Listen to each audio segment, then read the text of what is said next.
Hello student, welcome again in this video.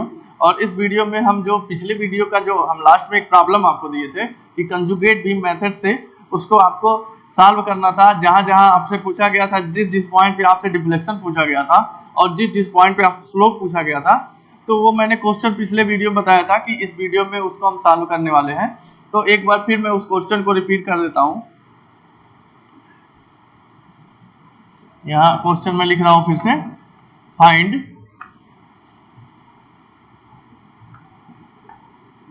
rotation at A, B, C and E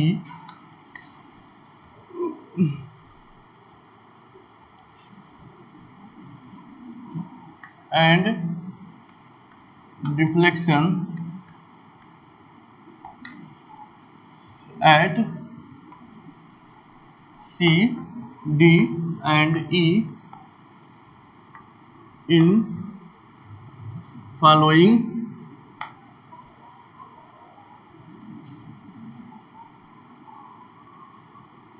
given beam by using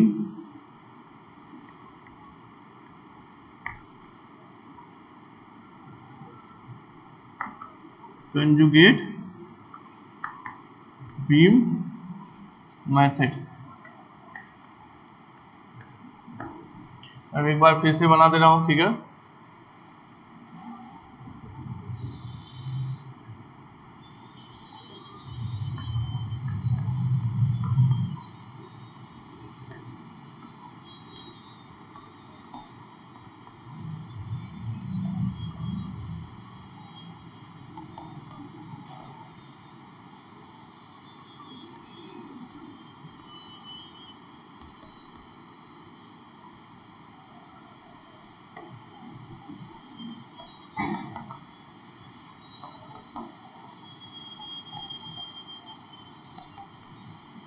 ये हमारा simply supported beam है। इसमें आपको क्या क्या निकालना है, theta A, theta B, theta C and theta E and deflection means delta C, delta D and delta E.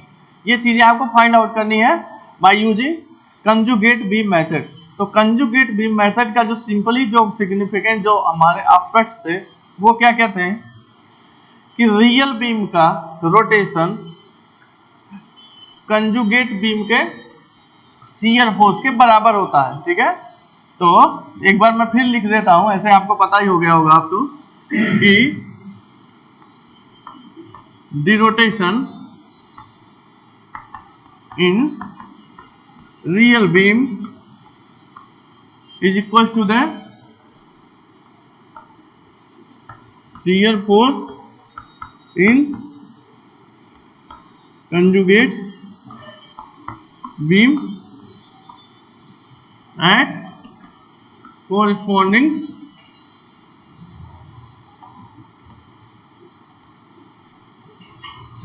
point।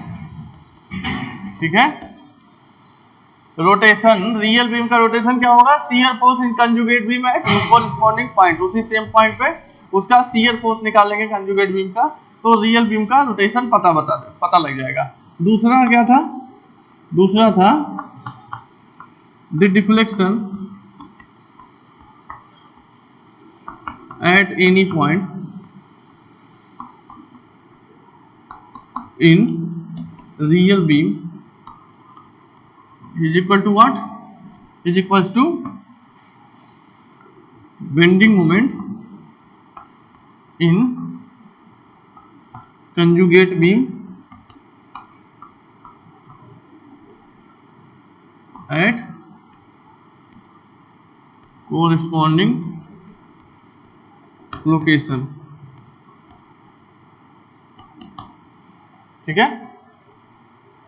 तो ये दोनों एस्पेक्ट्स थे, इसी दोनों से हम निकाल लेंगे। ठीक है, तो फिर से मैं आपको बता रहा हूं कि आपको अगर रियल बीम मतलब जो भी कोई हमारा गिवन बीम है, गिवन बीम में आपको रोटेशन निकालना है, theta A, theta B, theta सी, जो भी थीटा जहां भी निकालना हो रोटेशन, और डिफ्लेक्शन निकालना हो किसी भी पॉइंट पे, तो सिंपली आपको क्या करना है, पहले उस रियल बीम को कंजुगेट बीम में कन्वर्ट करना है। फिर क्या करना है कि कंजुगेट बीम पे शियर फोर्स और बेंडिंग मोमेंट उस पॉइंट पे आपको निकालना है जिस पॉइंट पे आपसे रियल बीम पर रोटेशन और डिफ्लेक्शन पूछा जाए। ठीक है, यहां तक क्लियर है आपको? तो हम उसी के क्रम में हम आगे बढ़ेंगे। तो अभी हमारे पास रियल बीम है तो उसको कंजुगेट बीम में कन्वर्ट करना है। पहला हमारा मेन काम क्या है कि कंजुगेट बीम में कन्वर्ट करना। तो कंजुगेट बीम में कन्वर्ट करने के लिए हमें करना क्या होता है कि रियल बीम का पहले बेंडिंग मोमेंट डायग्राम प्लॉट करना होता है। फिर बेंडिंग मोमेंट डायग्राम को हम डिवाइड कर देते हैं, अलग अलग पॉइंट को डिवाइड कर देते हैं किससे? उसके ई और आई से। ठीक है, मतलब उसके हम फ्लेक्सुरल रिजिडिटी से हम उसके डिवाइड कर देते हैं ई आई से, तो वो बन जाता है कंजुगेट बीम। तो हम इसको भी कंजुगेट बीम बनाएंगे। तो सबसे पहला काम करेंगे बेंडिंग मोमेंट डायग्राम प्लॉट करना। तो आपको एक चीज और पता है कि बेंडिंग मोमेंट डायग्राम जब तक नहीं आप प्लॉट कर पाओगे जब तक कि आपको सपोर्ट रिएक्शन न पता हो। तो सबसे पहला हमारा काम क्या होगा? To find support reaction in real beam. तो सबसे पहला काम क्या है कि आपको सपोर्ट रिएक्शन निकालने हैं। तो हम अभी क्या करेंगे, सपोर्ट रिएक्शन पहले आपको बताएंगे कि रियल बीम का सपोर्ट रिएक्शन कैसे निकालते हैं। तो हम यहाँ पे लिखते हैं, पहला स्टेप है हमारा to find support reaction in real beam. Real beam का सपोर्ट रिएक्शन, उसके लिए क्या करें हम moment at B is equal to 0 लिख लें। तो summation of M at B is equal to 0 which gives, ये है हमारा अगर कहें आर ए और ये हमारा है आर बी। तो क्या होगा यहाँ पे R A into distance of R A to point B. तो बी से आर ए तक की दूरी कितनी है? कितनी है यहाँ पे आप देख पा रहे होगे 2 2 2 एंड 2, मतलब कुल मिला के 8। तो आर ए इंटू 8 माइनस ये तो हो गया आर ए की वजह से जो मोमेंट आएगा यहाँ पे। अब जो है एक लोड लगा है 160 किलो न्यूटन का। ठीक है, अब वो लगा है बी पॉइंट से कितनी दूर? 2 2 एंड 2, मतलब 6 मीटर पे बी पॉइंट से लगा है। तो 160 मल्टीप्लाइड बाई 6, ये होगा इसका मोमेंट। 160 किलो न्यूटन का मोमेंट होगा पॉइंट बी पे। क्या लिखा जाए? माइनस का 160 इंटू 6 इज इक्वल टू कितना? 0। यहां से हम आर ए निकाल लिए तो ये आ गया 960 डिवाइडेड बाई 8। तो यह आ गया 120 किलो न्यूटन। यह आ गया 120 kilo newton. And you know R A plus R B is equal to total downward load. तो टोटल डाउनवर्ड लोड कितना हमारे पास? 160 किलो न्यूटन। तो यहां से we could find R B. तो R B is equal to होगा 160 minus R A. R A की वैल्यू है 120। तो ये तो टोटल हमारा कितना हो जाएगा? 40 किलो न्यूटन। मतलब कि हमें जो है आर ए और आर बी पता लग गया कितना कितना? 120 kilo newton and 40 kilo Newton. ये दो चीजें हमें पता लग गई।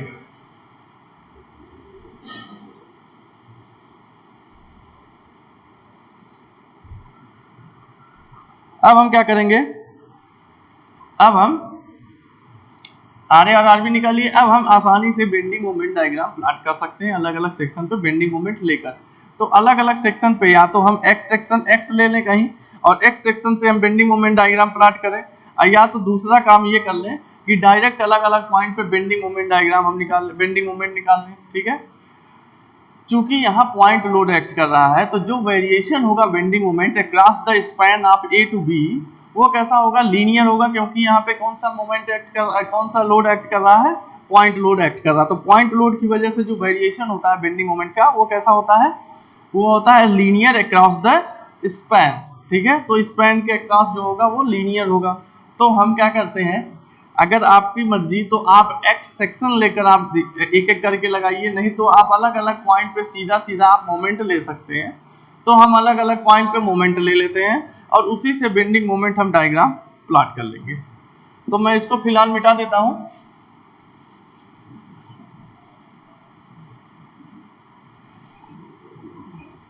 अब मैं लिखता हूं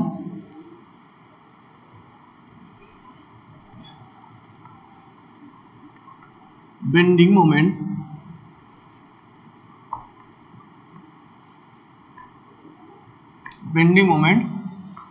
इन रियल बीम, ठीक है। Bending moment diagram of A B, span A B, span A B का हमें क्या निकालना है, बेंडिंग मोमेंट डायग्राम बनाना है, ठीक है। तो हम लेते हैं मोमेंट एट ए, ये कितना होगा मोमेंट एट ए, मोमेंट ए पर होगा 0, क्योंकि मोमेंट जो भी ए पे होगा आर ए इंटू डिस्टेंस, तो आर ए सीधा एक्ट कर रहा है ए पर, तो मोमेंट डिस्टेंस है ही नहीं, 0 है, तो आर ए इंटू 0, 0 हो गया। मोमेंट एट सी, एक एक पॉइंट पे यहाँ बढ़ते हैं। सी पे मोमेंट कितना होगा, सी पे मोमेंट जो होगा वो होगा R A into 2, R A into 2, R A कितना था हमारा 120 इंटू 2 240 किलो न्यूटन। कहाँ पता लग गया हमें, सी पॉइंट पे। अब हमें डी पे पॉइंट निकालना है मोमेंट, तो डी पे मोमेंट निकालने के लिए अब देखेंगे यहाँ पे, आप ध्यान दीजिए, जब हम सी पे मोमेंट निकाले तो सी पे जो मोमेंट था वो ड्यू टू था only R A, due to only R A. लेकिन जैसे ही सी से जस्ट राइट अबाउट सी, जैसे ही हम सी से जस्ट राइट जाएंगे, वैसे जो भी मोमेंट आएगा सेक्शन पे, वो मोमेंट आएगा due to R A as well as due to 160 kilonewton which is acting downward at point C। तो टोटल मोमेंट जो भी आएगा कहीं भी at anywhere just right to the span AB, ठीक है, स्पैन AB ने कह दो स्पैन CB, CB स्पैन के जस्ट राइट में कहीं भी जो मोमेंट आएगा वो मोमेंट आएगा including due to R A and due to 160 kilo newton, ठीक है। तो जो भी हम मोमेंट अब कहाँ निकालना है, मोमेंट डी पे, तो मोमेंट डी पे निकालेंगे तो उसके किस किस मोमेंट आएगा, किस किस वजह से, वो डी पे जो मोमेंट आएगा वो होगा आर ए की वजह से, R A into distance between A to D and minus 160 multiplied by distance of C to D, ठीक है। तो ये टोटल मोमेंट डी पर आएगा। उसी तरह पहले मैं बात कर लेता हूँ सारे मोमेंट की, तब वहाँ एक साथ हम लिख देंगे। अब मोमेंट अगर ई पे देखा जाए तो ई पे हम इधर से देखते आ रहे हैं, आप चाहो तो इधर से मोमेंट ले लो, हम एक ही तरफ से मोमेंट ले रहे हैं, आप इधर से भी लोगे तो वही आंसर आएगा। अभी मैं बता दे रहा हूँ, अभी आप इधर से मोमेंट ले रहे हो तो ई पर मोमेंट कैसे आएगा, ई पर मोमेंट आएगा due to reaction of R A and due to the downward load of 160 kilo newton. तो कितना होगा R A into distance of A to E distance कितना है 6, तो R A into 6 minus 160 into ये डिस्टेंस कितना है 224 माइनस 160 इंटू 4, ये होगा यहाँ पे मोमेंट। तो अगर मैं यहाँ पे एक बार लिखना चाहूँगा आर ए, अगर हम एम ई की बात करें, आप यहाँ देख लो, दोनों साइड से देखोगे तो वही बात आनी है। तो एम ई पे जब देखोगे ई पर आर ए इंटू कितना 6, यहाँ से यहाँ तक 6 है, माइनस ये 160 मल्टीप्लाइड बाई ये 4, तो ये कितना आ गया, आर ए की वैल्यू हमें पता है कि 120 है, इंटू 6 माइनस 160 इंटू 4, ये सॉल्व करोगे तो ये कितना होगा 720, 720 माइनस 640, 720 माइनस 720 ये होगा, माइनस ये कितना होगा 640, तो 720 में से 640 घटाओगे तो कितना आ गया 80 किलो न्यूटन मीटर।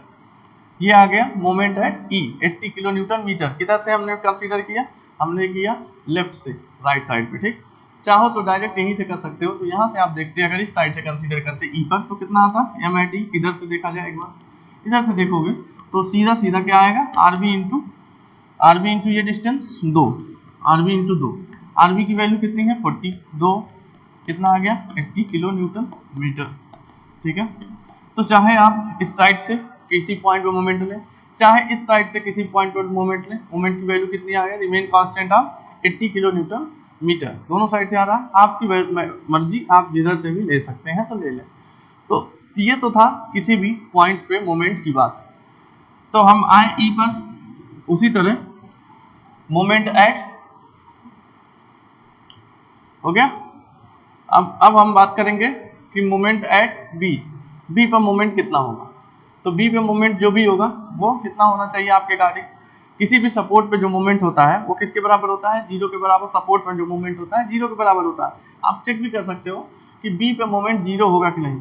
तो आप इधर से लोगे तो क्या होगा, R A into distance of A to B कितना है, R A into 8 minus 160 into कितना होगा 6, 160 इंटू सी टू बी कितना है 6। तो ये देखोगे जीरो आएगा। अब हम मार्क करके दिखा देते हैं। तो सी तक हम आ गए हैं, अब हम आ रहे हैं डी पे। तो moment at D, simply we can write R A into distance of A to D distance है 4 माइनस 160 एक्ट कर रहा है पॉइंट सी पर, तो distance of C to D कितना है 2। ये कितना आ गया, R A into 120 into 4 minus 160 into 2, ये हमारा कितना आया 480 माइनस 320 इज इक्वल टू कितना हो गया, ये हो गया 160 किलो न्यूटन मीटर। कहाँ पे, डी पर। अब हम कहाँ पहुंचेंगे, ई पर। तो ई पर तो मैं करके आपको दिखाया ही हूँ, 80 किलो न्यूटन आया था, फिर से वही कर लो काम। आर ए इंटू ई पर 6 माइनस 160 इंटू 4, तो आर ए की वैल्यू है 120 इंटू 6 कितना है 720 माइनस 164 640, ये कितना आ गया आपका 80 किलो न्यूटन मीटर, ये आ गया आपका। एंड एम एट बी उधर से लेते जाते हैं, तो R A into 8 minus 160 into 6, ये आएगा टोटल वहाँ पे। तो ये हो गया 120 है, 120 इंटू 8 मतलब कितना हो गया 960 माइनस ये कितना हो गया 16 6 960 इज इक्वल टू 0, ठीक है ना।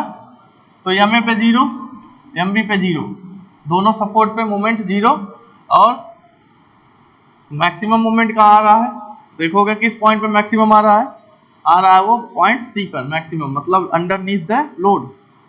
तो हम सीधा यहाँ पे बेंडिंग मोमेंट डायग्राम प्लॉट कर सकते हैं। तो बेंडिंग मोमेंट डायग्राम हम प्लॉट करें सबसे पहले।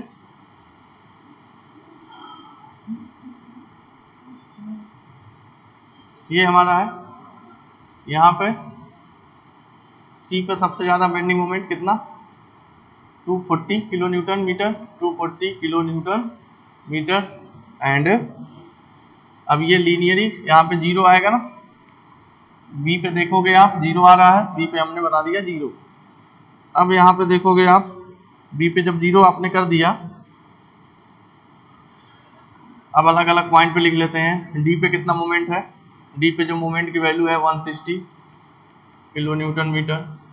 ई पर मोमेंट कितना है 80 किलो न्यूटन मीटर, और इस पे है 0, ठीक है। ये आपका होगा बेंडिंग मोमेंट डायग्राम। अब इसको मैं मिटा देता हूँ, ये बेंडिंग मोमेंट डायग्राम जो हमने बनाया था इसको हमने मिटा दिया।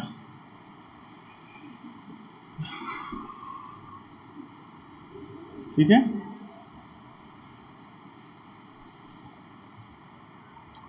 बीएमडी बन गया, बेंडिंग मोमेंट डायग्राम बन गया आपका।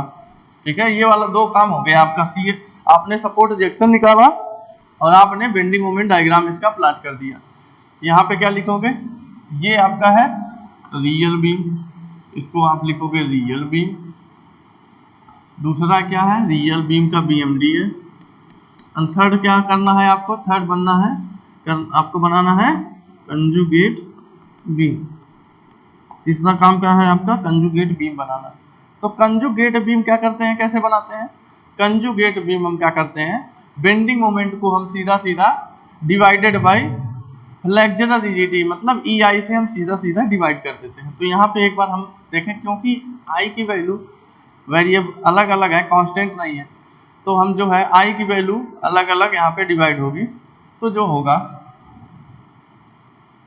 m अपॉन EI ऑफ कितना A to C, A to C जब देखोगे तो आई की वैल्यू आई ही है, तो यहाँ पे टोटल जो होगा ये होगा 0 से लेकर कहाँ तक, 0 से लेकर कहाँ तक पहुंचा है 240 तक, तो 240 डिवाइडेड बाई ई आई ये होगा। अब m upon E I of C to D, C to D क्या होगा, सी से डी तक जब देखोगे तो 240 से 160 तक पहुंचा है, क्लियर है ना, 240 से 160 तक पहुंचा है सी टू डी। तो पहले सी पर देखते हैं, तो जब सी टू डी की बात आए तो सी टू डी में आप देखोगे जो आई की वैल्यू है 2 टाइम्स ऑफ आई है, ये ध्यान रखिएगा। तो जो होगा ये होगा 240 डिवाइडेड बाई 2 टाइम्स ऑफ आई, तो ये कितना हो गया सी पर, ये सी पर होगा। और डी पे क्या होगा, डी पे हमारा होगा ये भी 2 टाइम्स ऑफ आई है, और डी पे जो हमारा मोमेंट है 160 है, 160 अपॉन 2 टाइम्स ऑफ आई। तो ये कहाँ से कहाँ तक वेरी करेगा, ये होगा इससे कट जाएगा तो 120 अपॉन ई आई से लेकर कहाँ तक चलेगा, ये जाएगा हमारा 80 अपॉन ई आई, ये कहाँ तक आएगा, ये है M I of C to D. तो सी टू डी का एम अपॉन आई बन गया, कहाँ से कहाँ तक, यहाँ से लेकर यहाँ। अब हम बात करेंगे कहाँ से, डी टू ई, डी से लेकर ई तक, M upon E I of D E. तो डी कहाँ से स्टार्ट हो रहा है, देखो 160 किलो न्यूटन से लेकर 80 तक, तो 160 और 80 के बीच में आप देखोगे 2i है, तो 2i से डिवाइड होगा, तो ये होगा हमारा 160 अपॉन 2ei से लेकर कहाँ तक जाएगा, e का क्या है, ये है आपका 80 अपॉन 2ei, ठीक है। तो ये क्या हो जाएगा 80 अपॉन ei, और इसका होगा e का होगा 40 अपॉन ei, ये हो गया m अपॉन ei आप d टू e, ठीक है, ये d का है, ये e का। अब हमें क्या करना है, हमें अब फिर से आना है e टू b, हमें आना है e टू b, तो मैं फिर लिखता हूं m upon ei of E B.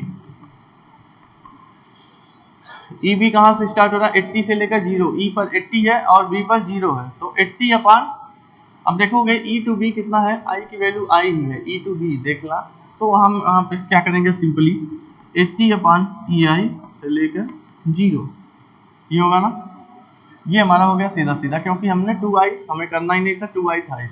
तो कंजुगेट बीम जब आप बनाने जाओगे तो जस्ट इसके नीचे आपको बनाना पड़ेगा, तो आपने ये बनाया। अब क्या करेंगे हम, यहाँ पे 0 है, ये है, यहाँ 0 है, सी पे कितना है 240 बटे ई आई, 240 बटे ई आई हमने पहुँचा दिया यहाँ पर 240 अपॉन ई आई। अब इस वाले में देखोगे सी डी पोर्शन में, तो सी डी पोर्शन कहाँ से कहाँ तक है, सी डी पोर्शन है आपका ये एक पोर्शन था, एक पोर्शन है, एक पोर्शन ये है, और एक पोर्शन आपका ये है, ये चारों बॉक्स बनाए हैं, इसको ध्यान दीजिए आप। यहाँ कितना है 120 अपॉन ई आई से 80 ई आई तक, तो वहाँ यही सी पर ही 120 है, तो 120 पहुँचेगा यहीं पे, ड्रास्टिक चेंज होगा 120 अपॉन ई आई का।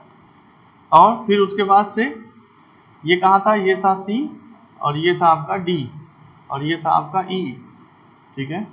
तो आपको यहाँ पे हम पहुँच गए, अब हमें 80 पहुँचना है कहाँ पे, डी पर, तो डी पे हम 80 पहुँचे, तो यहाँ पे हो गया डी पे 80, मैं यहाँ बना रहा हूँ, डी पर हो गया 80 अपॉन ई आई। अब जो है ई पर देखोगे यहाँ पे, तो ई पर जो देखोगे ये था सी और डी, डी पहुँच गए। अब डी ई में आओगे तो 80 से 40 तक है, तो डी ई जो है हमारा, यहाँ डी था 80 और ये था हमारा 40, तो ये पहुँच गए हमारा 40 अपॉन ई आई। अब देखोगे जब ई टू बी बढ़ रहे हो तो 80, ई टू ई बढ़ रहे हो तो 80 अपॉन ई आई हो जा रहा, ठीक है। 40 था, डी टू ई था जब, अब ई बी में बात करें तो ई पे जो है 80 है, तो ई पर 80 हो जा रहा है, तो मतलब 40 बढ़ जा रहा है, यहाँ 80 पहले से था, अब उतना ही ये बढ़ जा रहा है, मतलब जो है ये भी है हमारा 40 हो गया, तो ये हो गया 80, बढ़ गया तो 80/pi और यहाँ से इसको मिला दिया। तो ये हमारा हल जो है बेंडिंग मोमेंट, ये हमारा कंजुगेट बीम बन गया, ये हमारा कंजुगेट बीम। ठीक है, ध्यान रखिएगा, वैल्यूज का ध्यान रखिएगा, क्योंकि अभी bending moment diagram, bending moment आपको अलग अलग सेक्शन पे बनाना पड़ेगा। ये अब इसको आप बोलोगे, अब मान लो ये है P, ये तो A था, ये B था, अब AB को हमने यहाँ लिखा PQ, लिख सकते हो अलग अलग। इसमें C को आपने लिखा यहाँ पे C डैश, और यहाँ D को लिखा आपने D डैश, और E को आपने यहाँ लिखा E डैश। ठीक है, ये लिखा आपने, यहाँ पे आपने लिखा इसको C1, इसको लिखा, यहाँ C था यहाँ D था, ये D डैश, इसको लिखा आपने, ये है वैल्यू आपकी D1 है, और ये आपका है E1। ठीक है, यहाँ पे सॉरी ये है E1, ठीक है, और ये है E2, उसी तरह ये है C1 और ये है C2। ठीक है, अब जो है इसको अगर हम मिलाना चाहें ऐसे करके पैरेलली, तो पैरेलल हम मिलाएंगे इसको, अभी इसकी ज़रूरत पड़ेगी पैरेलल मिलाने की, बाद में मैं बता दूंगा पैरेलल मिला के, फिगर अलग से बता दूंगा। अभी तो हमने बना दिया कंजुगेट बीम, इसका बना दिया कंजुगेट बीम। अब एक चीज़ आप देखोगे, मैंने पिछले वीडियो में आपको बताया था कि सपोर्ट को कैसे कैसे चेंज करते हैं। तो यहाँ पे देखोगे कौन सा सपोर्ट था, सिंपली सपोर्ट था। तो कंजुगेट बीम में भी क्या होता है, सिंपली सपोर्ट ही रहता है। ठीक है ना, सपोर्ट चेंज नहीं होते हैं। अगर सिंपली सपोर्ट था तो सिंपली सपोर्ट ही रहेगा। अब आप बात आती है, आपको क्या करना होगा, आपको अब करना होगा, कंजुगेट बीम बन गया लेकिन हमें सपोर्ट रिएक्शन नहीं पता है, तो अब क्या करेंगे, हम सपोर्ट रिएक्शन निकालेंगे। ठीक है, तो अभी RA और RB निकाले थे, अब निकालेंगे RP एंड RQ। ठीक है, तो यहां तक हो गया। अब इसको मैं मिटाता हूं और RP और RQ बनाता हूं।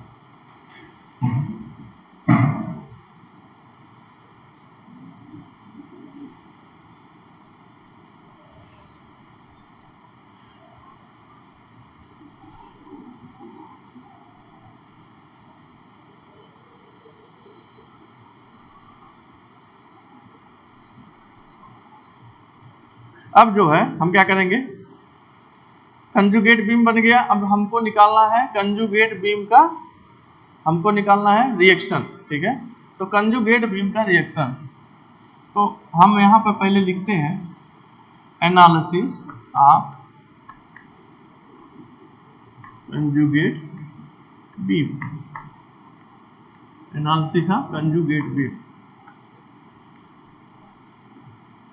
तो यहाँ मैं लिखता हूँ support reaction in conjugate beam, support reaction in conjugate beam. ठीक है, तो सपोर्ट रिएक्शन जो निकालना होगा कंजुगेट बीम में, वो हम कैसे निकालेंगे, सिंपली हम क्या करना है, सपोर्ट रिएक्शन निकालना है कंजुगेट बीम में, तो हमको क्या करना है, जैसे आप करते हैं, तो कहाँ मोमेंट ले लो, moment at Q is equal to 0 कर लो और सपोर्ट रिएक्शन निकल जाएगा। अब ये देखो कंजुगेट बीम है, ये बीम ही है, एक तरह से सिंपल बीम जैसे आप देखते हो, तो वही वाला बीम है। इस पे कौन सा लोड एक्ट कर रहा है, अगर इसको देखोगे तो यूवीएल लोड एक्ट कर रहा है, यूनिफॉर्मली वेयरिंग लोड एक्ट कर रहा है, और उसकी मैक्सिमम इंटेंसिटी दिया है। अगर हम बात करें पीसी डैश अगर इस पॉइंट की बात करें तो इसे 2 मीटर लेंथ है, तो 2 मीटर में जो 0 से लेकर कहाँ तक वेरी कर रहा है, 240/EI तक वेरी कर रहा है वो इंटेंसिटी जो लोड की होती है। जैसे आप यूवीएल लोड जानते ही होंगे, जैसे मान लो कोई एक बीम है सिंपली सपोर्टेड A और B, और अब एक यूवीएल लोड काम कर रहा है, उस पर W पर मीटर लेंथ यहाँ पे। ठीक है, होता है ना। तो यूवीएल लोड कहाँ से स्टार्ट हो रहा है, यूवीएल लोड 0 से कहाँ तक वेरी कर रहा है, 0 से W तक वेरी कर रहा है। ठीक है ना, तो आप क्या निकाल लेते हो, सपोर्ट रिएक्शन निकाल सकते हो ना, RA और RB। उसी तरह कभी कभी यूवीएल लोड इस तरह का देता है, ये तो हो गया 0 से जो स्टार्ट हो रहा था, कभी कभी किसी एक स्पैन है ए बी, सिंपली सपोर्टेड ही है, मान लो स्पैन ए बी है सिंपली सपोर्टेड, कभी कभी जो यूवीएल होता है कुछ ऐसा होता है, यहाँ कहेगा कि यहाँ पे आपका डब्ल्यू ना लिख के कुछ वैल्यू लिखो तब आपको आज अच्छे समझ में आएगी। यहाँ बताएगा 10 किलो न्यूटन पर मीटर इधर, और यहाँ बता रहा है कि 15 किलो न्यूटन 25 किलो न्यूटन पर मीटर, ये तो ये भी यूवीएल लोड है, यूवीएल भी है और इसी में यूडीएल भी है।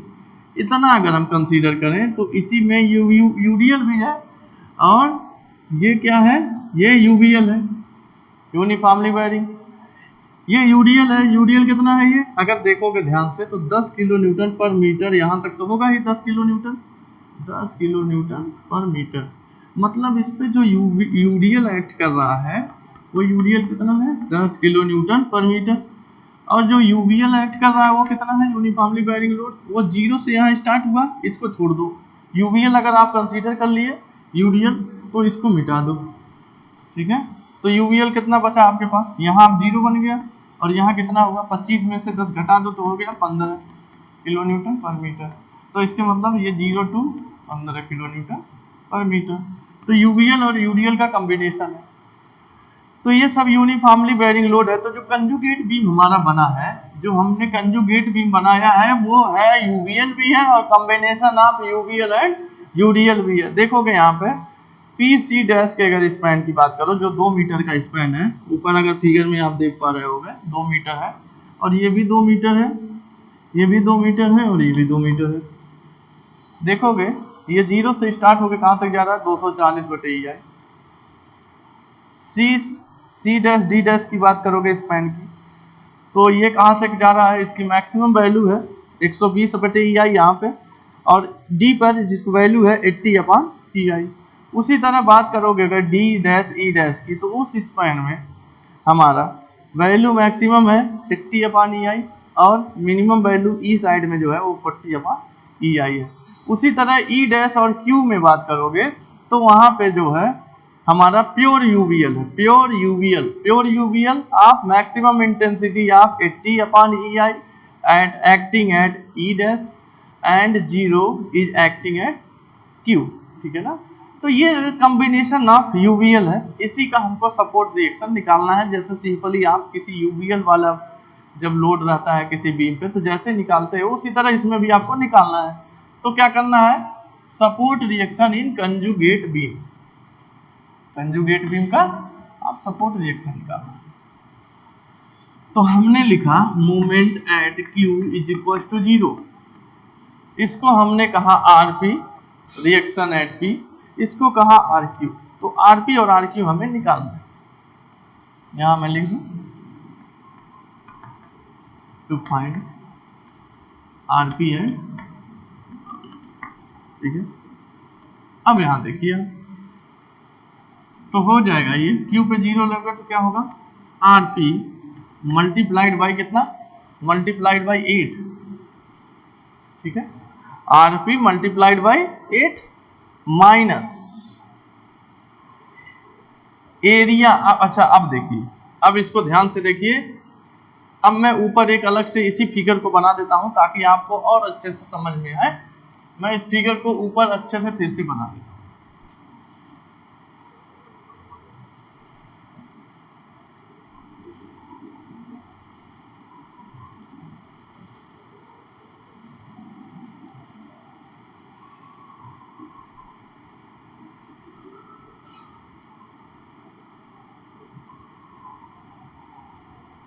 ये है आपका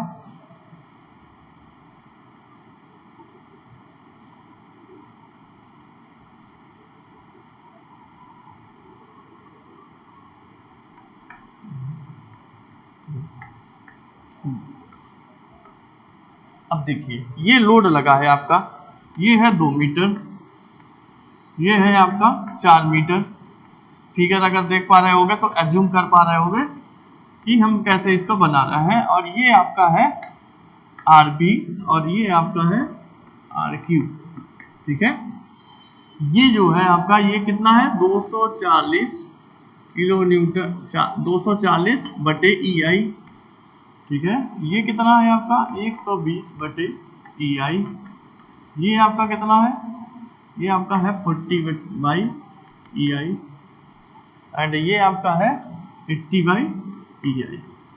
अब इसको ध्यान से आप एक बार समझिए तो क्या होगा, ये होगा RP इंटू 8, हम कहा क्यू पे मोमेंट 0 ले रहे हैं, तो RP इंटू 8 माइनस, अब हमारे पास 4 लोड है, पूरे स्पैन पे जो डाउनवर्ड लोड है, पूरे स्पैन पे जो अपवर्ड लोड कौन सा होगा, RA और RP और RQ, और डाउनवर्ड लोड कौन सा होंगे, डाउनवर्ड लोड होंगे triangle load of 1, triangle load of 3, triangle load of 4 and UDL load of 2।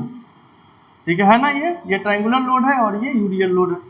तो हम क्या करेंगे, हम करेंगे RP into 8 minus CG distance, area of CG distance of 1 from Q and area of CG distance of 3 from Q and area of UDL of 2 from Q and area of 4 into CG distance of Q। तो यही है आपका इस 1 वाले triangle का total load क्या होगा, इसका एरिया, और इस टोटल लोड का यहाँ से डिस्टेंस जो भी होगा। तो मैं यहाँ लिखता हूँ area 1 multiplied by CG distance from Q। ये लिख सकते हैं कि नहीं, area 1 to CG distance from 1, इसका जो CG होगा इसका डिस्टेंस Q से, यही एक्ट करेगा इसका मोमेंट। उसी तरह माइनस, अब माइनस लिखते जा रहे हैं क्योंकि सारे हमारे डाउनवर्ड लोड है, तो माइनस इस पे इफेक्ट करेगा। ठीक है, एंटी क्लॉकवाइज जाएगा तो एंटी क्लॉकवाइज जो भी जाएगा वो इधर माइनस, और ये था RP क्लॉकवाइज था, इसको हमने प्लस किया, माइनस Q 2 वाला क्या होगा, area 2 multiplied by CG distance from Q, लिखते जाता हूँ अलग अलग, minus area 3 into CG distance from Q minus area 4 into CG distance from Q। अब आपको यही चीज सॉल्व करना है, और इज इक्वल टू कितना होना चाहिए, ये 0 होगा ना, anti clockwise minus anti clockwise movement, minus anti clockwise movement, minus anti clockwise movement, minus anti clockwise movement is equal to 0 at Q पे हम निकालेंगे। अब यहाँ पे मैं सॉल्व करता हूँ, RP into 8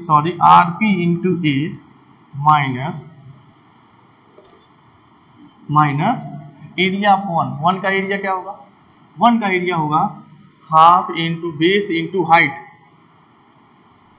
half into base into height, 240/EI into CG distance from Q से इसका CG डिस्टेंस क्या होगा, देखो पहले Q से यहाँ तक का डिस्टेंस सीधा सीधा कितना होगा, 2 और 4 6, और यहाँ से यहाँ तक का डिस्टेंस कितना होगा, इसका CG कहीं यही मान लो होगा, यहाँ पे CG मान लो होगा CG, तो यहाँ से इसका डिस्टेंस जो होगा, ये टोटल बेस का कितना भाग होगा, इधर से होगा 1/3 इंटू बेस, इधर से 1/3, तो 1/3 ऑफ बेस कितना है टोटल 2, 1/3 ऑफ 2 मीन्स 2/3, तो 2/3 इधर से हुआ, ये डिस्टेंस आपका हुआ 2/3 और ये डिस्टेंस होगा 6, तो टोटल कितना हो गया 4 + 1/3 ऑफ 2, ये हो गया area and CG distance from Q, minus इसका देखो, इसको हम मिटा देते हैं,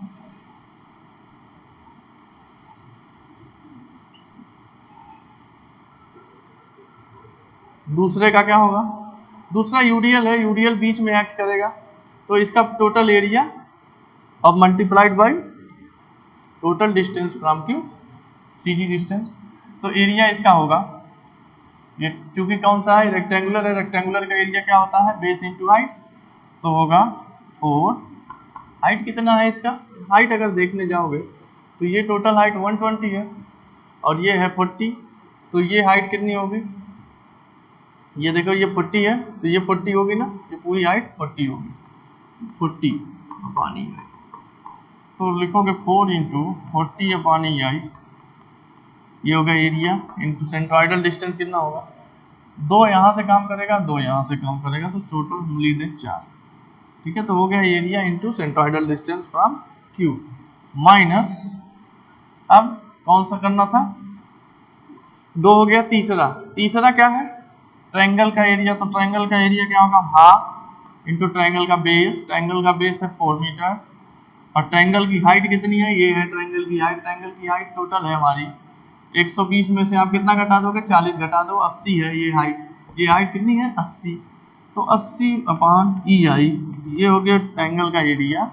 और ट्रायंगल का जो सेंट्रोइडल होगा यहाँ से वो कितना होगा, यहाँ से इसका होगा, टोटल 4 है तो 4 का 2/3 भाग पे कहीं सीजी इसका होगा, यहाँ से इसकी सीजी जो होगी वो होगी 2/3 ऑफ टोटल डिस्टेंस, मतलब 4 मीटर, और प्लस ये 2 मीटर और जोड़ो तो पहुंच गया यहाँ, यही होगी, तो हमने लिखा 2/3 ऑफ 4 प्लस 2, ये हो गया, माइनस इसका 4 का क्या होगा, 4 का होगा area half into base 2 metre into height 80 upon E I उसकी हाइट है, और इंटू इसका सेजी डिस्टेंस जो होगा यहाँ से वो कितना होगा, अपेक्स से 2/3 पे, तो 2/3 of 2 metre, 2/3 of 2 metre is equal to 0। अब आ गया ये आपका, तो सारा इसको सॉल्व करोगे तो सीधा सीधा आपको आरपी पता लग जाएगा, तो मैं आरपी यहाँ बता रहा हूँ, आरपी जो हो गया यहाँ पे,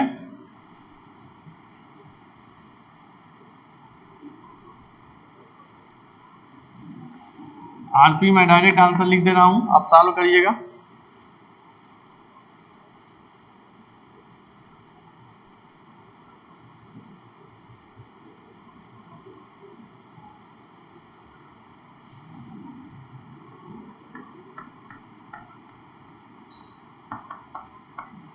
ये हो गया आरपी हो गया 386.67 डिवाइडेड बाई ई, ये हो गया आपका आरपी। अब आरक्यू निकालना है, आरक्यू, तो आरक्यू इज इक्वल टू होगा टोटल एरिया, चाहे टोटल लोड क्या होगा, टोटल एरिया माइनस आरपी, ये होगा ना, टोटल एरिया ऊपर का और माइनस आरपी घटा दो, तो total area of 1 plus area 2 plus area 3 plus area 4 और माइनस आरपी, ये होगा ना, ये आरक्यू के बराबर होगा, एरिया 1 मतलब हाफ इंटू बेस 1 का एरिया 2, बेस 2 है, हाइट है 240 अपॉन प्लस एरिया ऑफ 2 है, 2 आपका रेक्टेंगुलर है, तो होगा 4 into 40 upon E I plus ये एरिया ऑफ 3 है हाफ इंटू बेस 80 होगा, बेस आपका 4 होगा और हाइट इसकी होगी 40 अपॉन हाइट इसकी होगी 80 upon E I plus area 4 होगा half into base into height 80 upon E I, और अब इसी में से माइनस क्या करोगे, आरपी कितना हमारे पास आया है, आरपी आया हमारे पास 386.67 अपॉन ई आई, ये सॉल्व करके आरपी घटा लोगे, ठीक है, तो जो आंसर आ रहा है हमारा,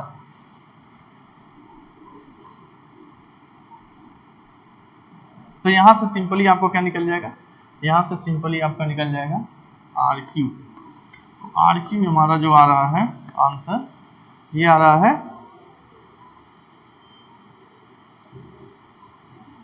253.33 अपॉन, ये आ गया आपका आर क्यू। तो आर पी और आर क्यू आपको पता लग गया। ठीक है, आरपी और आरक्यू आपको पता लग गया कितना कितना है ये। इसको मैं लिखता हूं सीधा, आरपी है 386.67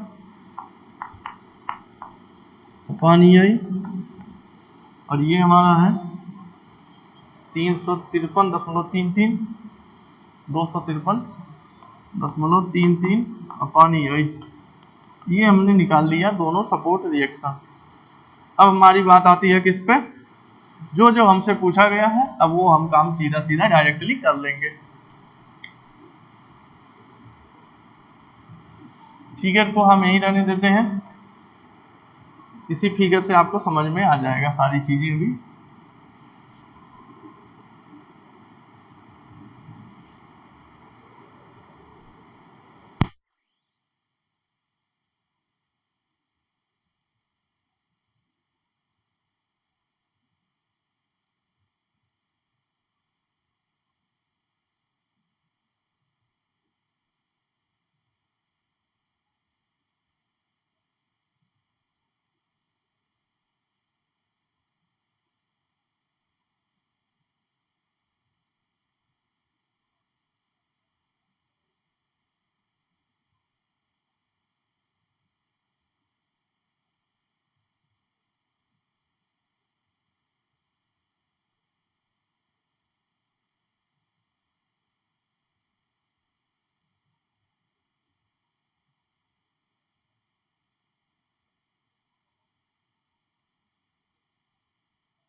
तो अब हम देखेंगे अब हमसे क्या क्या पूछा गया है। ठीक है, तो हमसे क्या क्या पूछा जा रहा है, हमसे पूछा जा रहा है थीटा ए, ठीक है, और थीटा बी थीटा सी। तो थीटा ए निकालना है हमें, थीटा ए पूछा जा रहा है। थीटा ए क्या होगा, आरपी। थीटा ए क्या होगा, rotation at A is equal to shear force of P in conjugate beam. तो रियल बीम पे अगर रोटेशन पूछ रहा है किसी पॉइंट पे, तो उसी सेम कोरिस्पॉन्डिंग पॉइंट पे जो भी शियर फोर्स होगा वही उसके बराबर होगा। तो आरपी जो हम निकाले थे वही उसका रोटेशन। तो आरपी कितना आया वैल्यू, आरपी की वैल्यू हमारी आई थी 386.67 अपॉन EI रेडियन। ठीक है, ये रेडियन आ गया। यहां आप एक लिख भी सकते हैं कि slope in real beam is equals to shear force in conjugate beam at corresponding point, at corresponding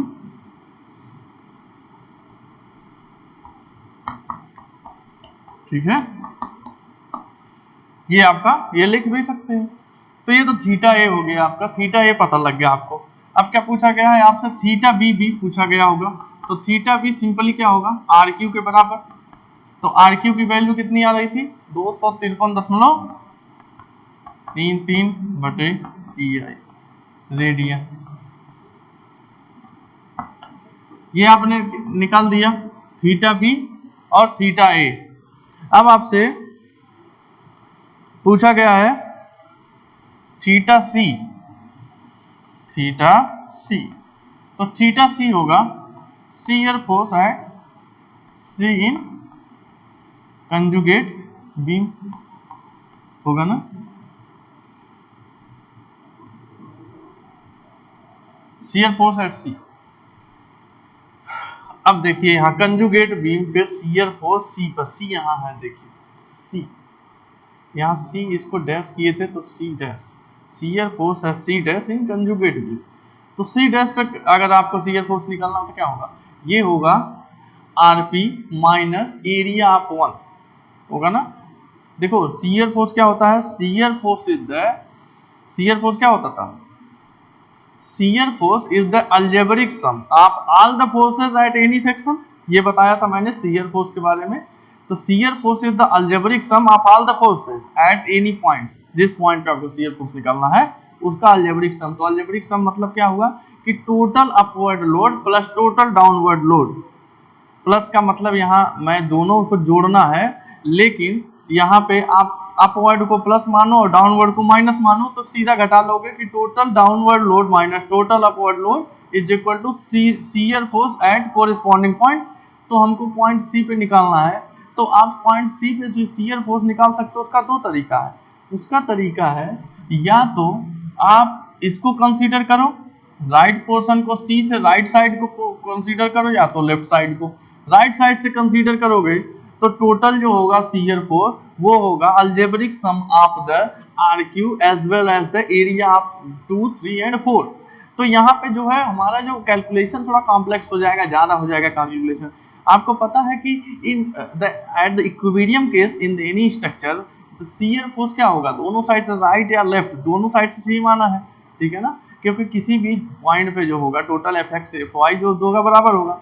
तो हम क्या करते हैं इधर से ले लेते हैं, इधर से सिंपल पड़ेगा, तो होगा अलजेब्रिक सम इधर से हम लेंगे लेफ्ट साइड में, तो होगा RP minus area of one, ठीक है। तो हमने क्या करना है कि यहाँ मैं लिखता हूँ इज इक्वल टू होगा reaction at P minus area one. Reaction P पे कितना था, रिएक्शन हमारा पी पे था 386.67, 386.67 upon E I minus area of one, one का एरिया है half into base into height, height कितनी है 240, 240 बटा ई आई, ठीक है।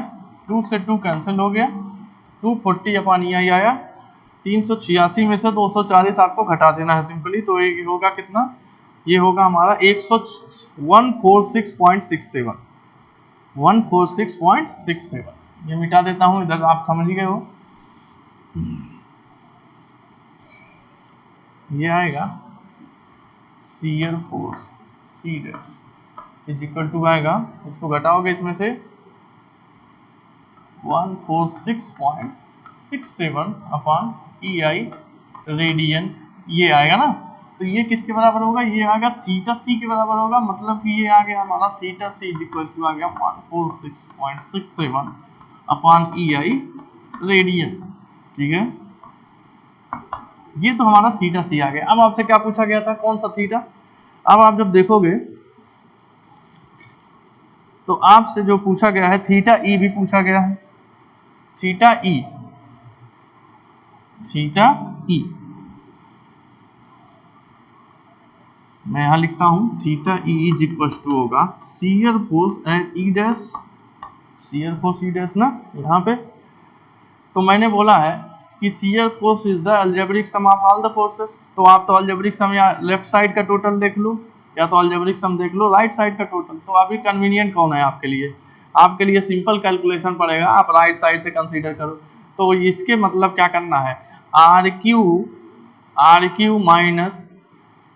क्यू माइनस एरिया ऑफ 4, यहाँ देखिए R Q minus area of 4 is equal to shear force at E dash, और ये ई डैश शियर फोर्स जो होगा यही होगा क्यू ई, यही होगा डेल्टा थीटा ई। तो हमने लिखना है यहाँ पे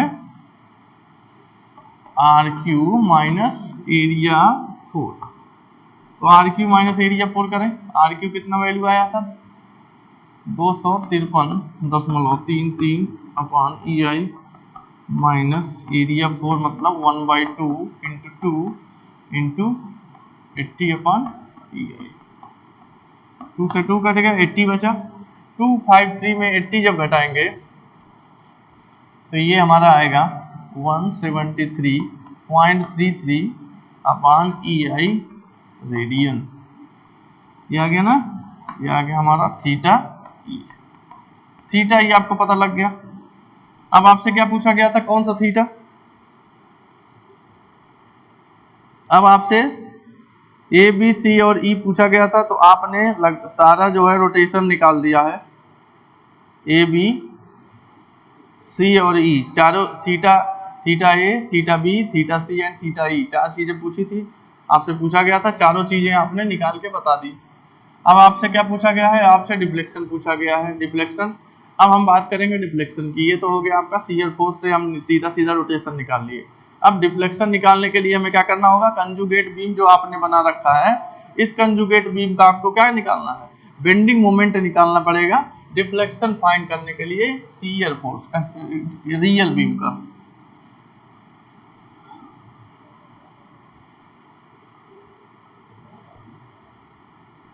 कहाँ कहाँ का आपका डिफ्लेक्शन पूछा गया है, आपसे डिफ्लेक्शन पूछा जा रहा है सी, डी और ई पर। तो सबसे पहले सी की बात करेंगे हम।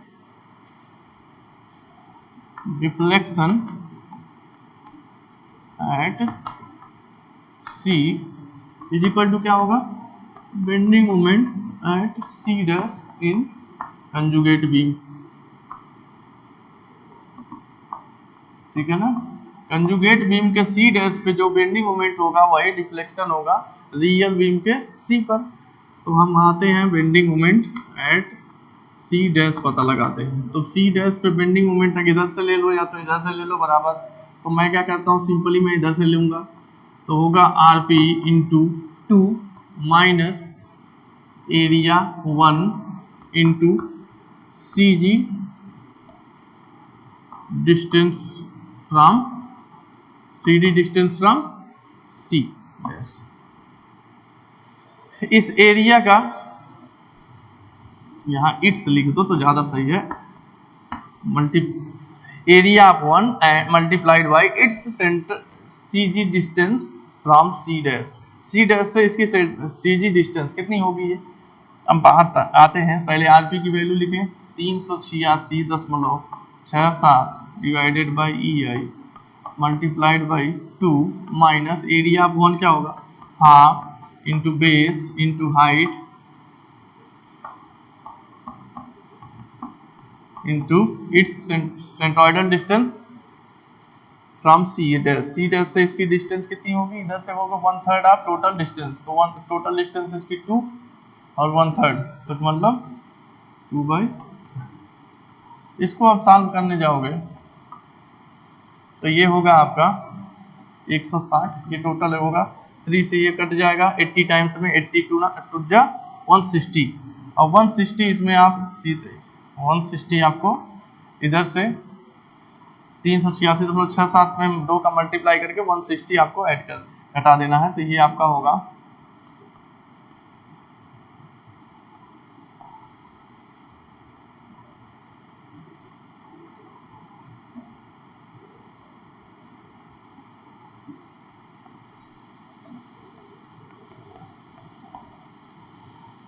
आपका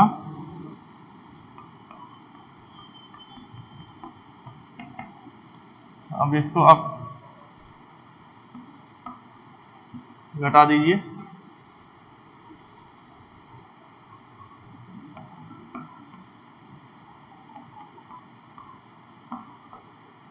ये होगा डिफ्लेक्शन आपका। तो deflection C is equal to हो गया 513.34 अपॉन EI, डाउनवर्ड होगा क्योंकि पॉजिटिव आ रहा। ठीक है, ये आपका डिफ्लेक्शन हो गया। अच्छा यहाँ पे 5 नहीं 6 होगा क्योंकि 7 में से 1 गया 6, ये 6। ठीक है, 613.34 अपॉन EI आ गया डाउनवर्ड डिफ्लेक्शन एट सी पर आ गया डिफ्लेक्शन। अब कहाँ आपसे पूछा गया है, अब डिफ्लेक्शन आपका ई पे पूछा गया है। ठीक है, तो ई पे आपका डिफ्लेक्शन पूछा जा रहा है, पॉइंट ई पर डिफ्लेक्शन। यहाँ पर डिफ्लेक्शन मतलब कि इस ई डैश पे बेंडिंग मोमेंट आपको निकालना है या तो यहाँ पे डिफ्लेक्शन पता लगाना है, दोनों बराबर बातें हैं। तो हम क्या करेंगे, हम इसको मिटाते हैं और आपको मैं बताता हूँ यही चीज डिफ्लेक्शन एट, यहाँ पे लिखते हैं,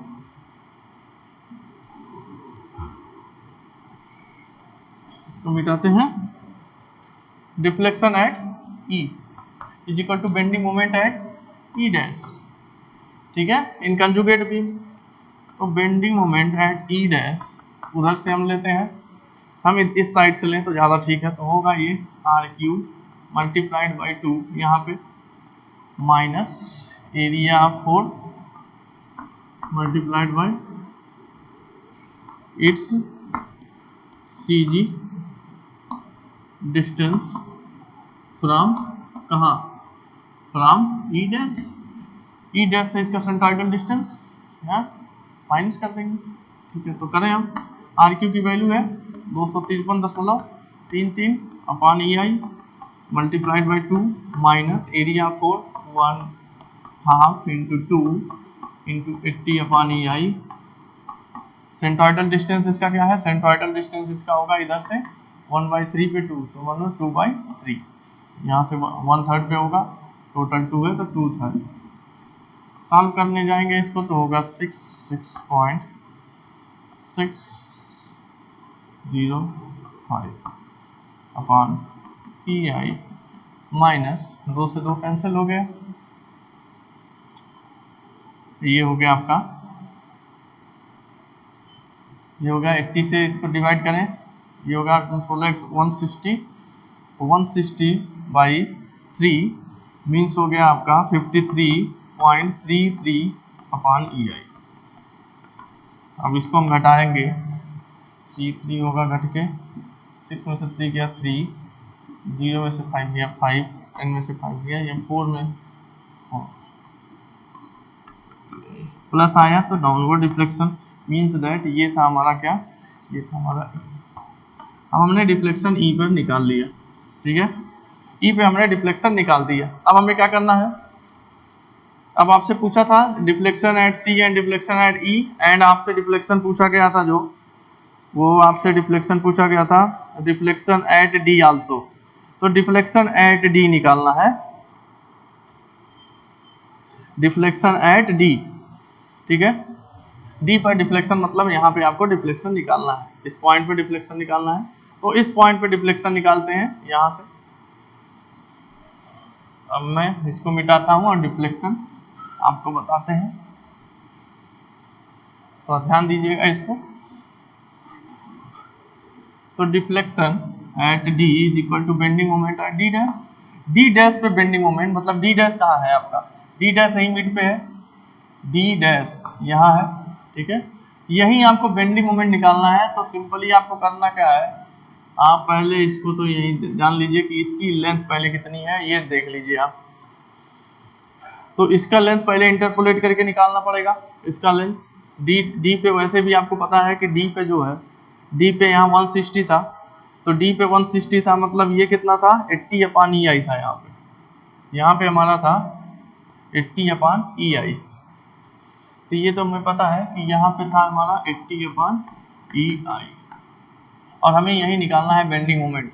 तो आप चाहे इधर से निकाल लो पूरा बेंडिंग मोमेंट, ऊपर और नीचे क्लॉकवाइज और एंटी क्लॉकवाइज, या तो इधर से निकाल लो। तो मैं अभी इधर से चलना चाहूंगा, मैं इधर से चल रहा हूँ, आप चाहो तो इधर से चल लो। अभी मैं आपको इधर से, हमको ज़्यादा मोर कन्वीनियंट हमको लग रहा है इधर से चलना, क्यों, इधर से चलेंगे हम लोग, तो इधर से चलना है हमको, राइट साइड से चलना है, राइट से लेफ्ट की तरफ आ रहे हैं हम, तो राइट से लेफ्ट पे हमको डी पे मोमेंट निकालना है। आप लेफ्ट टू राइट भी निकाल सकते हैं, तो उसके लिए क्या क्या करना होगा, आर पी इंटू ये distance minus area 1 into centroidal distance from D, ये माइनस ये इसका एरिया निकालोगे अलग से करके, इसका एरिया फिर अलग से इसको बनाना पड़ेगा एक और, तो ये सब थोड़ा हौस पौस हो जाएगा। इधर से हमको सिंपल लग रहा है, 3 एरिया हमको दिख रहा है, तो हम इधर से निकालना चाहेंगे, तो होगा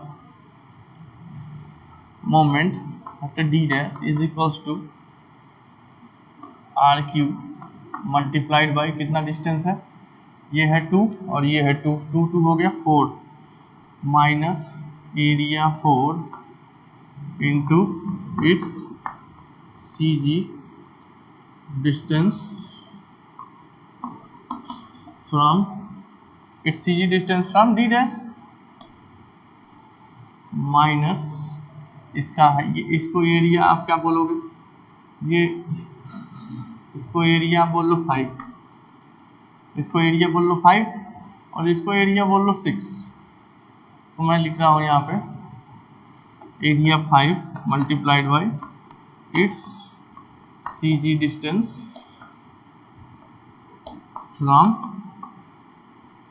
D डैश फिर minus area 6 multiplied by its CG distance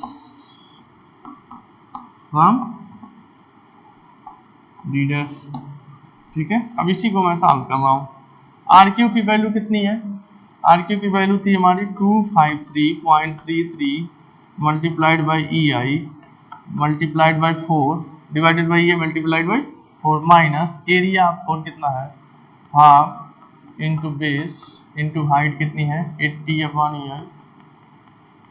centroidal distance कितना होगा D से यहाँ तक, D से यहाँ तक की दूरी है 2 और ये होगा टोटल 2 है, 2 का 1/3 मतलब 2/3, 2 प्लस 2/3, 2 प्लस 2/3 होगा। ये सेंट्रोइडल यहाँ से लेकर यहाँ तक होगा, ये 2 और ये होगा 2/3, ये दोनों जोड़ लेंगे 2 प्लस 2/3 हो गया।